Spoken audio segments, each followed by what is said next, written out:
वाली बहू। रंजना कभी ब्रश नहीं करती थी।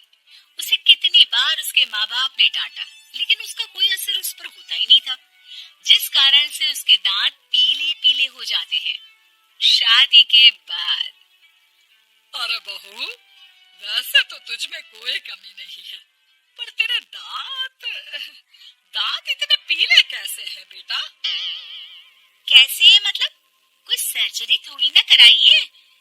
वो तो क्या है ना, मैं ब्रश नहीं करती थी तो पीले हो गए। अब क्या करूं? आप कहे तो लाल करवा लूं या फिर काले? यार, ये क्या है? क्यों माँ से लड़ रही हो? लड़ रही हूँ? अरे मैं लड़ रही हूँ या ये बोल रही है कि दांत पीले हैं, पीले। अरे तपस्या थोड़ी ना की है इन्हें पीले करने के लिए। बकायदा ब्रश नहीं किया है 20 साल तक, तब जाकर। छी, कैसी बात कर रही हो? ये उस वक्त तो पीले नहीं थे जब हम लोग तुम्हें देखने आए थे। अरे तब साफ करवा लिया होगा डेंटिस्ट के पास जाकर। अब देखो कैसे पीले पीले लग रहे हैं। रंजना सास की तरफ गुस्से से देखती है। फिर शुरू हो गई पीले पीले पीले। अरे पीले तो तब भी थे जब मेरे हाथ का रसगुल्ला उड़ा उड़ा कर खा रही थी और बोल रही थी, लड़की नहीं गुणों का खजाना दे रहे भाई साहब आप। अब वो लोग करते भी तो क्या करते, पीले दांत वाली बहू पल्ले पड़ी थी तो झेलना तो था ही। एक दिन कीर्तन में रंजना गाना गा रही थी। अरे कमला बहन, माँ का द्वार है, यहाँ तो सब शुद्ध होकर आते हैं, फिर अपनी बहू को ब्रश भी नहीं करवाती तुम। दूर से पीले पीले दांत भक्ति में बाधा उत्पन्न कर रहे हैं। अरे कोई 2 साल के बच्चे थोड़ी ना लेकर आई हूँ मैं बहू बनाकर। अच्छी खासी लड़की है, अरे कैसे करवाऊं ब्रश? ये तो उसे खुद करना चाहिए ना। अब माँ बाप तो इसके जैसे तैसे निपटा दिए, ये नहीं सोचा कि सास कैसे संभालेगी। सास बहू को लेकर घर आ जाती है, लेकिन सोच लेती है कि अब इसे लेकर कहीं नहीं जाएगी। अगले रोज बहू कहती है, अरे क्या हो गया, मंदिर नहीं जाना क्या? कीर्तन का वक्त हो रहा है। मेरी मधुर वाणी से कान्हा जी जागते हैं और सोते हैं। आप तो जानती है ना उनकी भक्ति में कितना मन लगता है मेरा। वो क्या है ना, तबीयत ठीक नहीं लग रही है मेरी, आराम करूंगी मैं। तबीयत ठीक नहीं लग रही? अभी तो मिथुन के गाने पर नाच रही थी आप, और अब बोल रही है कि तबीयत ठीक नहीं लग रही। अरे भक्ति में मन लगा लो सासू माँ, ऊपर जाना है, क्या मुंह दिखाओगी आप? हाँ? सास को बहू की बात पर गुस्सा आ जाता है। मैं क्या मुंह दिखाऊंगी, इसकी चिंता तो ना कर, समझी? अपने मुंह की चिंता कर, जो ये पीले पीले दांत लेकर हर जगह पहुंच जाती है। पता है लोग कितना मजाक बनाते हैं। ना जी ना, मैं नहीं जाना कहीं तेरे साथ। तो ये बात है। कोई ना, मत जाओ, मैं अपने कमरे में ही बैठकर भक्ति कर लूंगी। ऊपर वाला दांत थोड़ी ना देखता है, मन देखता है, भावना देखता है। और अरे बस बस, तू सब कुछ दिखा, बस ये सफेद चमकदार दांत ना दिखाना किसी को, है? जा यहाँ से। बहू को सास की बात का कोई फर्क नहीं पड़ता। वो तो जैसी थी वैसी ही रह जाती है। सुबह नहाकर किचन में खाना बनाना, फिर खाना खाना, कीर्तन भजन करना और सो जाना। एक दिन, माँ जी मैं सहेली के घर जा रही हूँ, शाम को लेट आऊंगी। हाँ हाँ, तो जाना, मैंने कौन सा तेरी आरती करनी है घर पर बैठकर। रंजना सहेली के घर जाती है, जहाँ वो पार्टी में जाने की तैयारी कर रही होती है। अरे शिखा, कहाँ जाने की तैयारी कर रही है?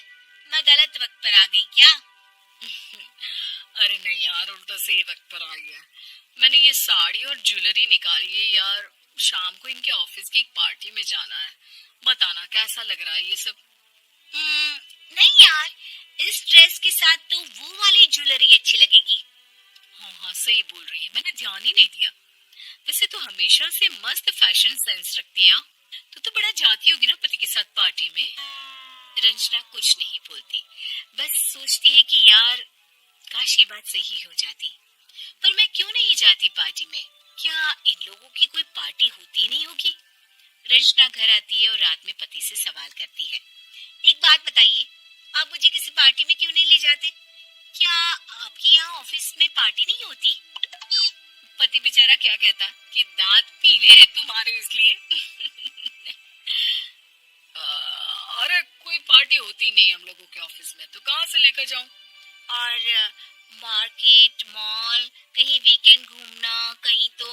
अरे यार, सारे हफ्ते में एक छुट्टी मिलती है, तो सोचता हूँ कि आराम ही कर लूं। क्यों? रंजना मन मार के रह जाती है।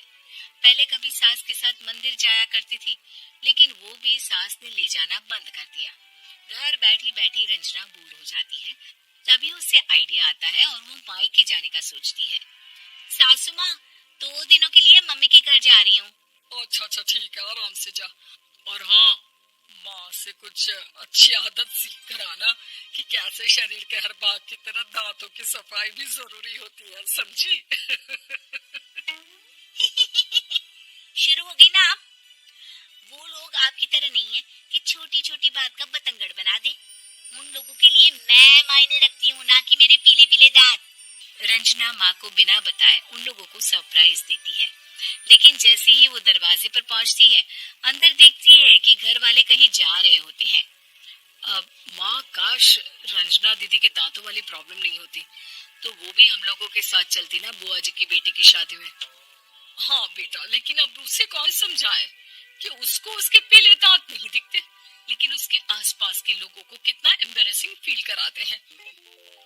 मुझे तो कितनी बार उसके स्कूल की टीचर ने शिकायत की कि उसके साथ कोई लड़की बैठना भी नहीं चाहती, और ना ही कॉलेज में कोई उससे बात करना चाहता था। लेकिन पता नहीं क्यों उसे ये बात समझ में ही नहीं आती।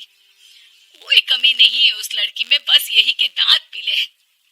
वो तो भला हो जीजा जी और उनकी माँ का, जो दीदी को जैसी है वैसे ही रखा हुआ है।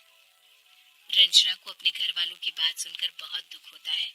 वो सोचती है कि वो क्या करे, लेकिन फिर वो सीधा डेंटिस्ट के पास जाती है, अपने दांत चमकाती है और कसम खाती है कि वो रोज ब्रश करेगी। अरे क्या हो गया? तुम तो 2 दिनों के लिए गई थी ना? पर कोई ना, अच्छा है, चलो आ गई तो। रंजना सास के सामने आकर खड़ी हो जाती है और पूरी स्माइल करती है, उसके चमकदार दांतों को दिखाती हुई। चले मंदिर। माँ, मुझे माफ कर दीजिए, मैंने आप लोगों को बहुत एम्बैरेसिंग फील करवाया। मैं आज से रोज ब्रश करूंगी।